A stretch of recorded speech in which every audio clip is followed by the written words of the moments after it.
आज हम तो बहुत जल्दी मुतासिर हो जाते हैं ना हालात से।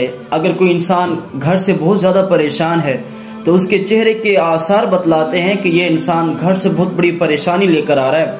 और किसी को खुशी मिल जाए, खुशी में इतना फूल जाता है कि फिर उसकी टांगी ज़मीन पर टिकती नहीं है। तो ये है हमारा असर। एक इमाम साहब हदीस पढ़ा रहे थे तो उनका बहुत बड़ा कारोबार था, कपड़ों का कारोबार। बड़े बड़े जहाज, बहरी जहाज दीगर ममालिक से आया करते थे और जो है वो उन बड़े बड़े जहाज़ों के ज़रिए उन मालों को रखा जाता और सेटिंग किया जाता। इमाम साहब हदीस पढ़ा रहे थे और हदीस के दौरान एक बच्चा आया और आकर कहने लगा उस्ताद जी कान में, उस्ताद जी वो एक जहाज़, आपका जहाज़ आया और हमने देखा कि वो तबाह बर्बाद हो गया, सारा सामान गर्क हो गया। इमाम साहब हदीस पढ़ा रहे हैं, उसकी तरफ थोड़ा सा देखा और मुस्कुरा दिया और फिर पढ़ाना शुरू कर दिया। अब ये शागिर्द बड़ा हैरान हुआ और चुप करके चल उठा कि अब उस्ताद जी हैं, क्या कहा जा सकता है।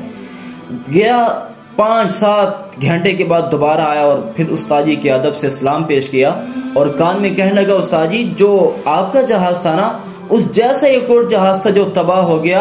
आपका जहाज अल्हम्दुलिल्लाह बिल्कुल ठीक ठाक अपने मुकाम पर आकर पहुंच चुका है। हमने सारा सामान उतारने के लिए मजदूरों को लगा रखा है। आपका सामान जो है वो बाहिफाजत माशाल्लाह पहुंच चुका है। इमाम साहब ने फिर उसकी तरफ देखा और मुस्कुरा दिए और फिर अपने काम में लग गए।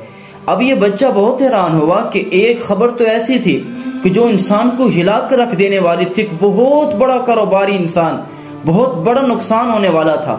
और इमाम साहब के दिल पर कुछ असर ना हुआ, थोड़ा सा मुझको देखा और मुस्कुरा दिए। और सेम यही अमल उस वक्त भी किया कि जब मैंने एक बहुत बड़ी खुशखबरी सुनाई।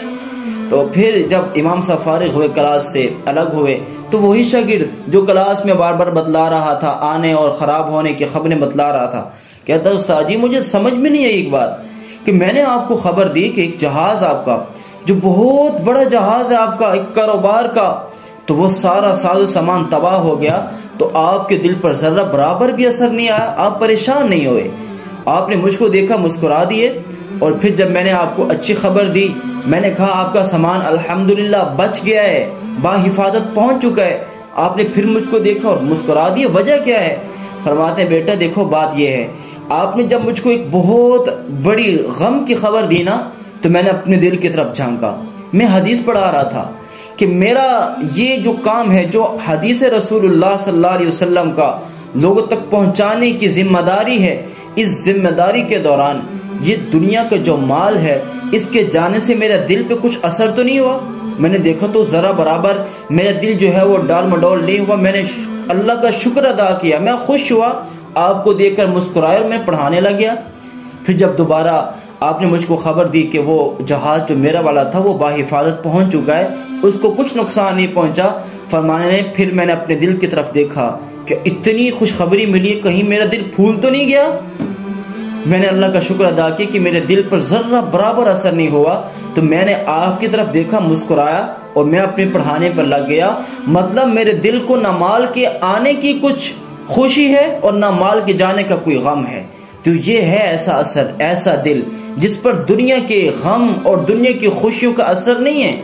जिस पर असर है तो हदीस मुस्तफ़ा का है, जिस पर असर है अल्लाह ताला के अहकामात का है। तो ऐसा दिल अल्लाह हर इंसान को अता फरमाए कि जिस पे अगर मोहब्बत हो तो सिर्फ दीन की और महबूब पैगम्बर सल्लल्लाहु अलैहि वसल्लम की, असहाब की, महबूब पैगम्बर के जानिसारों की, अल्लाह ताला की तौहीद का वो जज्बा हर इंसान के दिल में हो। फिर इसके मुकाबले में आने वाली हर दुनिया की चीज इंसान के दिल पर जर्रा बराबर भी नुकसान का बाइस ना बन सके।